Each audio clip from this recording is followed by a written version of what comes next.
Welcome back to my channel, friends. It is January. It has been so cold and foggy and dark in Fruitland, Idaho, where we live. One thing that helps me to get through winter is baking and cooking. I love making sourdough. I've been doing it now for about 4 years. So I am just feeding my sourdough starter. I like to feed it some whole wheat einkorn flour and white flour. Then I mix about half and half with water and get that nice and mixed up, and then let it bubble up on my countertop till it's active. And then it's ready to go. So in this video, I'm going to be sharing with you a moist and delicious sourdough banana bread with streusel topping and an easy sourdough sugar cookie recipe that I'm working on for the blog for Valentine's Day. They both turned out delicious and wonderful, and so I'm excited to share them with you. So this first recipe is an easy sourdough sugar cookie recipe. They are so soft and delicious, so much better than a regular sugar cookie. It is just a half a cup of unfed starter, 1 cup of salted butter, a cup of sugar, a teaspoon of vanilla, an egg, 3 cups of flour, a little bit of baking soda, a little bit of salt, and then I do a buttercream frosting, which is just 2 cups of powdered sugar with 2 teaspoons of vanilla, 2 teaspoons of milk or cream, and then 1 cube of butter. And you just bring the ingredients together, and then you wrap it in plastic wrap, put it in the refrigerator for 3 hours to overnight, or up to 3 days. So I did it overnight, and then you roll it out, cut out your shapes, which would be hearts for Valentine's Day. I'm using my biscuit cutter and making circles today. And then you bake it in a preheated oven at 350 degrees for only 8 minutes. You're rolling it out to a 1/4 inch thick and only baking it for 8 minutes so that they're not even turning brown. But they don't really even look done when you pull them out, but they set after they cool. And they are just super soft and delicious this way. So I highly recommend it if you haven't tried this recipe. It will be linked in the description box below. This winter has been exceptionally cold and foggy. We had fog for a straight month, so I needed a break after Christmas, and we went down to California for some sunshine, came back, and it has been snowing and foggy ever since.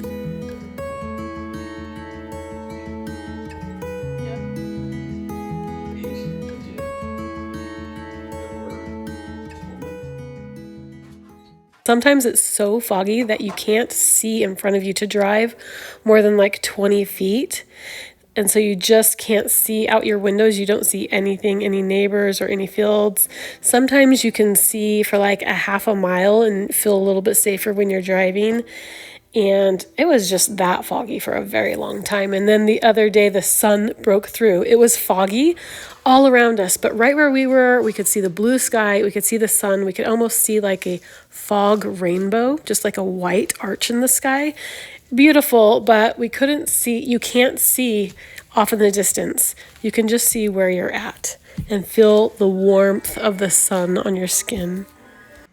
All that fog was really hard on me, but then I realized that sometimes it's good just to focus on what we can see and what we can control at home.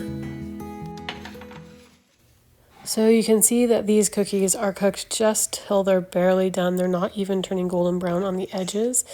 And then you let them cool completely and take them off the cookie sheet. And that's how you keep these super moist. If you cook them till they're golden, they're going to be a little bit more dry. So highly recommend just cooking them for 8 to 9 minutes. And now I'm making a buttercream frosting. Royal icing is very popular on sugar cookies, but it is beautiful, but it is not as delicious.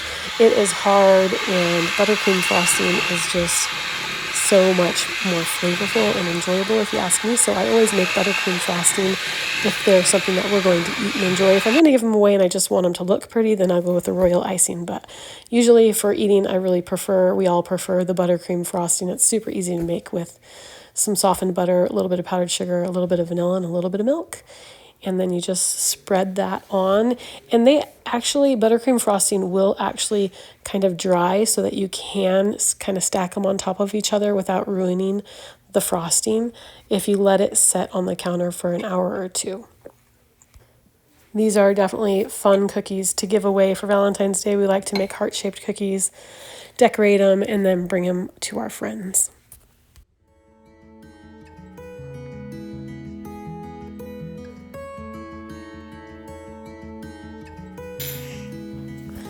Okay, so moving on to this sourdough banana bread. There's so many different ways to use sourdough. You can use them in cookies, you can use them in pasta, you can use it in all the different types of bread, any different kind of bread that you can think of. You can make it sourdough too. So I am doing a moist and delicious sourdough banana bread, and I am going to use a streusel topping on top this time. This banana bread recipe that I use is not overly sweet. It only calls for 3/4 a cup of sugar, whereas usually in a sweet bread you would use about a cup of sugar for one loaf. The recipe is 1 cup of active sourdough starter, and then 2 to 3 ripe bananas. I'm just using 2 today. 1/4 a cup of oil. I'm using avocado oil. 3/4 cup of brown sugar, 1 teaspoon of vanilla, a large egg, 1.5 cups of all-purpose flour, 1/2 teaspoon of baking soda, 1/2 teaspoon of salt, 1/2 teaspoon of cinnamon powder, and then you can add nuts. That's optional. And then you just put that all in a bowl. You can actually, after you bring it together, you can actually let it set and ferment for a while if you like. You can let it sit on your counter and ferment for about 4 hours, or put it in the refrigerator at this point and then bake it the next day.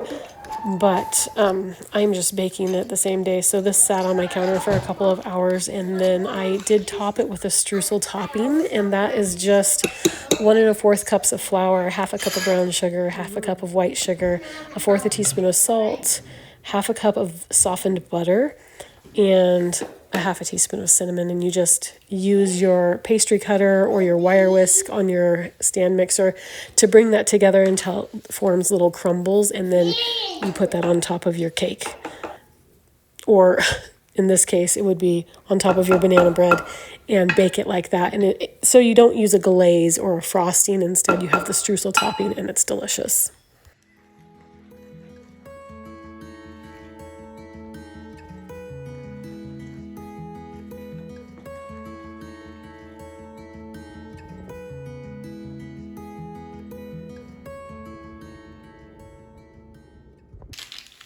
Sometimes it just really helps us to get through winter, to be productive and be doing things that are making a difference around our homes and in our lives, like cleaning the house, organizing, cooking. And then sourdough. Sourdough is like therapy to me. It's meditative, and I don't know if it's the measuring, the mixing, the stretch and folds, the shaping, the scoring, the baking, smelling the aroma, the satisfaction that you get and the appreciation that you get from your family, or if it's just all of that. I think it's probably all of that. But sourdough has been very therapeutic to me.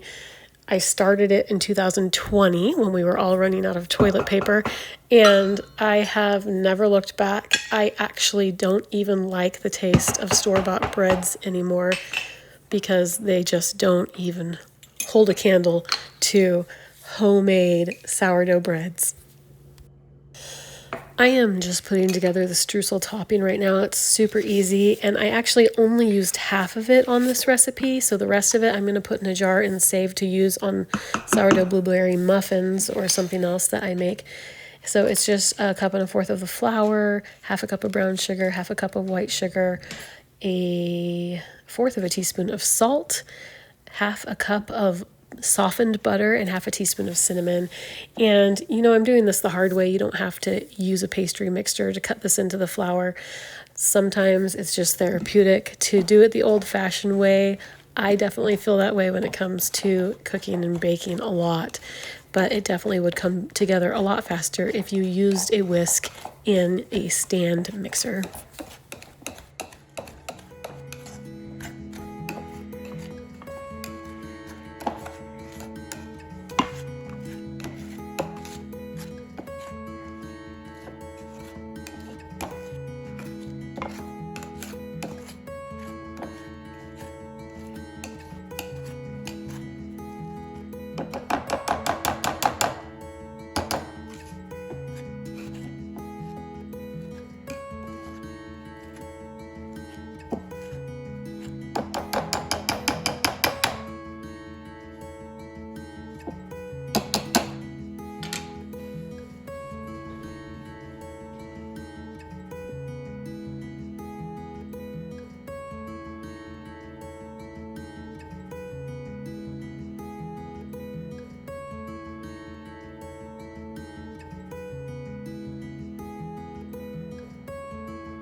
One thing that my mom taught me very well was to clean up as I go while I'm cooking, and I am the kind of person that I can't really relax really well if my house is a mess. And so I love this principle, and I do clean up as I go, and it just helps me to enjoy cooking in a clean kitchen. It's a lot harder for me to enjoy it if it's messy. Also, I am loving the antique bowls that I've gotten and the wooden spoons and measuring spoons.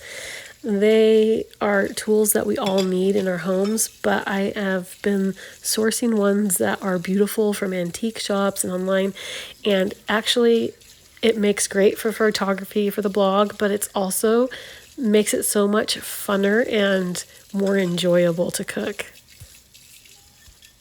And more enjoyable to clean up afterwards. And then even when they're just sitting in your drawers, they look beautiful, and it just makes your home feel beautiful and just makes it a more pleasant place to be, even in the middle of winter.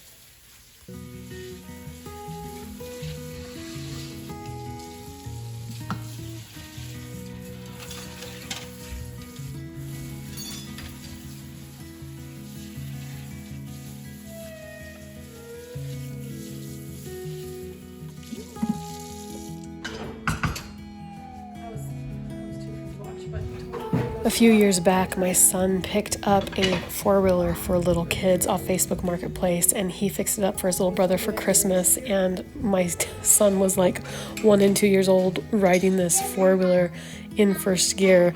Well, the carburetor broke on it, and so my sweet husband this year ordered him a new carburetor and installed it for him. And so he's been riding that around, and he was telling me about how fast he's going, and I couldn't even look out the window to watch him because I don't want to see him get hurt. But they were just joking me. He's still riding it in first gear, so grateful for that. This little lemon tree that you can see the branch of, all of the leaves fell off when I brought it in the house this fall, and I thought it was dead, and then it had all these buds of flowers on it but no leaves, and I wasn't sure what it was going to do. And now it's got baby lemons on it and the leaves are growing back. I'm so glad it's still alive. I didn't get any pictures or a video of this sourdough banana bread after it finished. It was so good. We ate it so fast. I didn't wait to cut it after it came out of the oven. So I did get some pictures for the blog, and I will show those to you here, but it's definitely a winner of a recipe. My whole family loves it, and I know yours will too, and I'm going to link it in the description box below.